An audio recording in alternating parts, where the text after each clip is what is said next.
Businessman, author, wealth coach और motivational speaker T हार्व इकर कहते हैं, आप मुझे अपने साथ सिर्फ 5 मिनट दीजिए, मैं प्रिडिक्ट करके बता दूंगा कि जिंदगी भर आपका फाइनेंशियल फ्यूचर कैसा और क्या होगा, आप अमीर बन पाओगे या नहीं।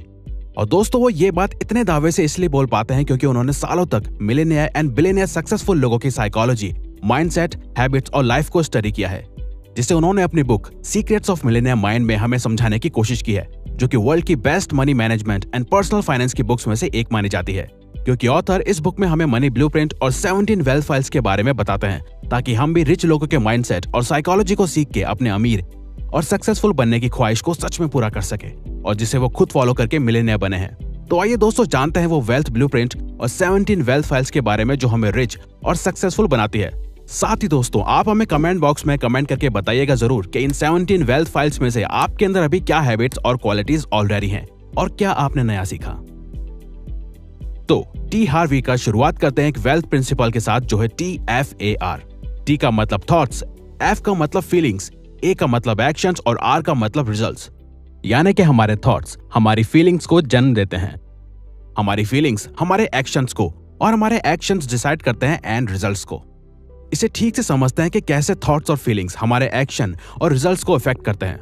अगर आप पैसा सेव या इन्वेस्ट सिर्फ इस थॉट के साथ कर रहे हो कि ये पैसा मेरे बुरे वक्त में काम आएगा, तो आप उसी के हिसाब से एक्शंस लोगे, पैसा भी उतना ही कमाओगे और सेव भी उतना ही करोगे, सिर्फ एक डर की फीलिंग के साथ। तो लास्ट में रिजल्ट क्या होगा? वो बुरा वक्त जरूर आएगा। लेकिन अगर वहीं आप रिच बनने और वेल्थ क्रिएट करने के थॉट से एक्शंस लेते हो, तो आप छोटा नहीं सोचते, आपके एक्शंस उतने ही बड़े होते हैं और आप उतना ही बड़े लेवल पे पैसा कमाते हो। तो रिजल्ट में आपको वेल्थ, सक्सेस और फाइनेंशियल फ्रीडम ही मिलेगी। असल में अमीर लोग उन चीजों में फोकस करते हैं जो वो चाहते हैं, वहीं गरीब लोग उन चीजों पे फोकस करते हैं जो वो नहीं होने देना चाहते। और ऑथर कहते हैं ये 2 अलग तरह की सोच हमारे मनी ब्लूप्रिंट से इन्फ्लुएंस्ड यानी कि प्रभावित होती है। मनी ब्लूप्रिंट आपके लगाए गए फाइनेंशियल पेड़ की जड़ों की तरह है, जो डिसाइड करती है कि इसमें कैसे और क्या फल आएंगे। फल से हम मतलब है रिजल्ट्स। और ऑथर के अकॉर्डिंग हमारा financial mindset and money blueprint in 3 areas से इन्फ्लुएंस्ड होता है। पहला है वर्बल प्रोग्रामिंग, यानी कि पैसे और रिच लोगों के बारे में आप जैसा अपने आसपास के लोगों, एनवायरमेंट और फैमिली से सुनते हैं, वो आपके माइंडसेट को कंडीशन करता है। जैसे कि पुअर पेरेंट्स का अपने बच्चों से बोलना कि ज्यादा पैसा सारे प्रॉब्लम्स की जड़ है, कोई भी कम समय में बिना गलत काम करे अमीर नहीं बन सकता, या अमीर लोग सिर्फ लालची और सेल्फिश होते हैं। ये सब थॉट्स हमारे पेरेंट्स अपने शब्दों और बातों से हमारे माइंड में अनकॉन्शियसली डाल देते हैं। लेकिन इसका मतलब ये नहीं कि पुअर पेरेंट्स बुरे होते हैं या वो हमारा बुरा सोचते हैं, बल्कि वो इसलिए ऐसा कहते हैं क्योंकि यही थॉट्स एक वक्त पे उनके आसपास के लोगों और उनके पेरेंट्स ने उनके माइंड में डाले थे। वही रिच पेरेंट्स अपने बच्चों को पैसों और लाइफ के बारे में इससे बिल्कुल अलग बातें सिखाते हैं। तो आपकी बाहर की दुनिया आपकी अंदर चलने वाली सोच और आदतों का रिजल्ट है। दूसरा है मॉडलिंग। जिस तरह से हम बचपन से अपने पेरेंट्स और आसपास के लोगों से सीखते हैं कि वो कैसे पैसे खर्च करते हैं और कैसे लाइफस्टाइल जीते हैं, वही कंडीशनिंग और संस्कार हमारी मनी को लेके हैबिट्स, शौक, लाइफस्टाइल और एक्शंस को बचपन से लेके बड़े होने तक कंडीशन करते हैं। लेकिन अच्छी बात यह है कि अगर कोई अपनी पुअर कंडीशनिंग को चेंज करना चाहता है, तो वो अपनी सोच और माइंडसेट को चेंज करके कर सकता है। एक कहावत है, मंकी सी मंकी डू। और तीसरा है specific incidents.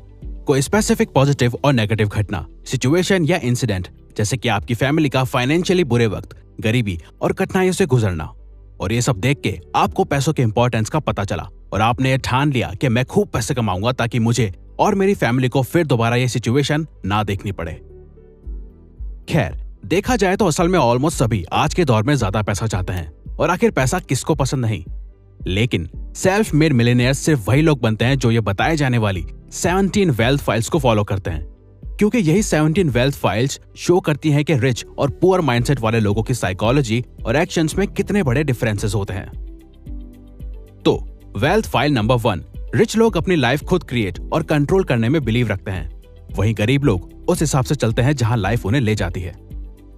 Wealth file number 2, rich लोग पैसे का खेल जीतने के लिए खेलते हैं, वहीं गरीब लोग पैसे का खेल हार ना सके इस डर से खेलते हैं। यानी कि अमीर लोग ज्यादातर फोकस और पैसा कमाने में लगाते हैं और गरीब लोग सिर्फ पैसा बचाने में और कोई भी रिस्क ना लेने में। वेल्थ फाइल नंबर 3, अमीर लोग रिच बनने के लिए कमिटेड होते हैं और वहीं गरीब लोग सिर्फ अमीर बनना चाहते हैं। मतलब रिच लोग खुद से वादा करके रखते हैं कि कुछ भी हो जाए मैं तो रिच बन के ही रहूंगा। तभी वो दोस्तों के साथ पार्टीज करने की जगह दिन रात अपने बिजनेस पे काम करते हैं और वो हर मुमकिन कोशिश करते हैं जो उन्हें अमीर बना सके। वहीं गरीब लोग सिर्फ अमीर बनना चाहते हैं लेकिन कभी भी उसके लिए कोशिश या काम नहीं करते।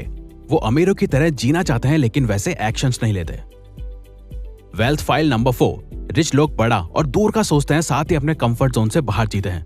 लेकिन पुअर मेंटेलिटी वाले छोटा सोचते हैं, तभी उनकी सोच लिमिटेड होती है और वो अपने लिमिटेड और कंफर्ट जोन में ही जीते हैं। अगर आपका गोल कंफर्ट में जीना है तो चांसेस है कि आप कभी अमीर नहीं बन पाओगे। लेकिन अगर आपका गोल रिच बनने का है तो आप जरूर आगे चल के एक कंफर्टेबल लाइफ जी पाओगे।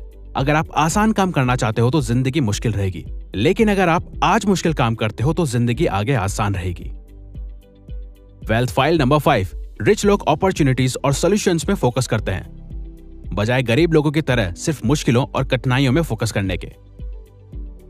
वेल्थ फाइल नंबर 6, रिच लोग दूसरे अमीर और सक्सेसफुल लोगों को एडमायर और पसंद करते हैं, वहीं गरीब लोग अमीरों के लिए गलत सोच और भावना रखते हैं। तभी आपको लोग बोलते हुए मिल जाएंगे कि अरे ये अमीर सिर्फ पैसे के सगे होते हैं, ये अमीर लोग गलत काम करके पैसा कमाते हैं, अरे पैसा ही सारी प्रॉब्लम्स की जड़ है। वेल्थ फाइल नंबर 7, रिच लोग दूसरे रिच और पॉजिटिव लोगों के साथ ही संगत में रहते हैं, जिनकी लाइफ में कुछ एम्बिशंस और गोल्स हो ताकि वो भी अपनी नॉलेज और अपने आप को ग्रो कर सकें। वहीं गरीब लोग नेगेटिव, अनसक्सेसफुल और लूजर लोगों के साथ रहना ही पसंद करते हैं क्योंकि उनके साथ उनकी सोच मिलती है। वेल्थ फाइल नंबर 8, रिच लोग खुद को प्रमोट करने में कॉन्फिडेंट होते हैं, तभी वो बिजनेस, मार्केटिंग और सेल्स में भी अच्छे होते हैं। वहीं गरीब माइंडसेट वाले लोग खुद को प्रमोट करना, सेलिंग, मार्केटिंग को भी गलत नजरिए से देखते हैं। तभी अगर कोई उनसे ज्यादा नॉलेज वाला पर्सन भी अगर उन्हें कोई प्रोडक्ट के बारे में बता रहा है या सेल कर रहा है तो वो उससे भी गलत नजर से देखते हैं और सोचते हैं कि ये सिर्फ पैसा चाहता है, जबकि सामने वाला वैल्यू देने के रिटर्न में वैल्यू मांग रहा है और वो अपनी सर्विस के लिए कॉन्फिडेंट है। वेल्थ फाइल नंबर 9, रिच लोग अपनी प्रॉब्लम से ज्यादा खुद को बड़ा मानते हैं, तभी वो हर प्रॉब्लम को छोटा समझ के सॉल्व कर लेते हैं। वहीं गरीब लोग अपनी प्रॉब्लम्स को खुद से बड़ा मानते हैं और उन प्रॉब्लम्स के डर और बोझ से वो हमेशा खुद को कमजोर समझते हैं। वेल्थ फाइल नंबर 10, रिच लोग इस बात पे बिलीव करते हैं कि उन्हें जो मिलना चाहिए वो डिजर्व करते हैं, चाहे फिर वो कोई कॉम्प्लीमेंट हो, बिजनेस प्रॉफिट या फिर रिस्पेक्ट। वहीं गरीब लोग बैड रिसीवर्स होते हैं, यानी कि लो सेल्फ स्टीम की वजह से उन्हें लगता है कि वो कुछ बड़ा डिजर्व नहीं करते। इवन कोई उनकी तारीफ कर दे तो उन्हें वो कॉम्प्लीमेंट कैसे हैंडल करना है ये पता ही नहीं होता, because of low self esteem. Wealth file number 11, rich लोग रिजल्ट्स के बेस पे काम चूज करते हैं, वहीं पुअर लोग अपने टाइम के बेस पे काम चूज करते हैं। Wealth file number 12, poor people सोचते हैं कि हम सब कुछ पा नहीं सकते या हम सब कुछ एक साथ मैनेज नहीं कर सकते, या तो हम सिर्फ अपने काम पे फोकस कर सकते हैं या सिर्फ फैमिली पे। वही रिच लोग डिफरेंट चीजें और ऑप्शंस को ट्राई एंड मैनेज करना पसंद करते हैं, मतलब वो अपनी फैमिली लाइफ और प्रोफेशनल लाइफ को मैनेज करने में अच्छे होते हैं, साथ ही डिफरेंट ऑप्शंस ट्राई करने से डरते नहीं है। वेल्थ फाइल नंबर 13, रिच लोग अपनी नेटवर्थ में फोकस करते हैं, यानी कि वो ये देखते हैं कि उनके ओवरऑल एसेट्स, सेविंग और इन्वेस्टमेंट को मिला के उनके खुद की मौजूदा वक्त में क्या नेटवर्थ है। वहीं गरीब और मिडिल क्लास सिर्फ अपनी सैलरी और इनकम पे फोकस करते हैं। वेल्थ फाइल नंबर 14, रिच लोग अपने पैसे को अच्छे से मैनेज करना जानते हैं और वो ये स्किल फाइनेंशियल बुक्स और इंटरनेट की मदद से सीखते हैं। वहीं गरीब लोग पैसों को खर्च और वेस्ट करने में अच्छे होते हैं, वो ये अपने आसपास के लोगों, सेलिब्रिटीज और टीवी को देख के सीखते हैं। वेल्थ फाइल नंबर 15, रिच लोग अपने पैसे का एक ऐसा सिस्टम बना देते हैं जिससे उनका पैसा उनके लिए हार्ड वर्क करके और पैसा बनाता है, वहीं गरीब लोग पैसा कमाने के लिए हार्ड वर्क करते हैं। वेल्थ फाइल नंबर 16, अमीर लोग डर के बावजूद काम करते हैं, यानी कि दोस्तों ऐसा नहीं है कि रिच माइंडसेट वाले लोगों को डर ही नहीं लगता, उन्हें भी कोई एक्शन या रिस्क लेने के पीछे का डर महसूस होता है, लेकिन वो उस डर को ना ही खुद पे हावी होने देते हैं और ना ही उस डर को अपने रिच बनने की जर्नी में बाधा बनने देते हैं। वहीं गरीब लोग डर के कारण कोई एक्शन नहीं ले पाते और उनका यही डर उनकी ख्वाहिशों, सपनों और उम्मीदों से ज्यादा ताकतवर होता है। और आखिर में वेल्थ फाइल नंबर 17, रिच लोग हमेशा कुछ ना कुछ सीखते रहते हैं और ग्रो करते रहते हैं, वहीं पुअर माइंडसेट वाले लोगों को लगता है कि उन्हें सब कुछ पता है। और दोस्तों जो इंसान ये समझता है कि उसे सब कुछ पता है तो वो इंसान कभी भी ग्रो नहीं हो सकता, क्योंकि उसने कुछ नया जानना और सीखना ही बंद कर दिया है और वो सिर्फ अपने लिमिटेड बिलीव्स के सहारे जी रहा है। तो दोस्त अगर आपको ये वीडियो अच्छी लगी है तो वीडियो को लाइक और सब्सक्राइब बटन पे क्लिक करके इस चैनल को ग्रो करने में सपोर्ट करो और बेल नोटिफिकेशन ऑन कर लीजिए ताकि आप आने वाली वीडियोस मिस ना कर पाओ। और साथ ही अगर आप चाहते हो कि हम किसी और टॉपिक या प्रॉब्लम पे वीडियो बनाएं तो प्लीज हमें कमेंट बॉक्स में बताइए, हम उस पे वीडियो बनाने की कोशिश करेंगे क्योंकि हम यहाँ आपकी हेल्प करना चाहते हैं। Thank you for watching.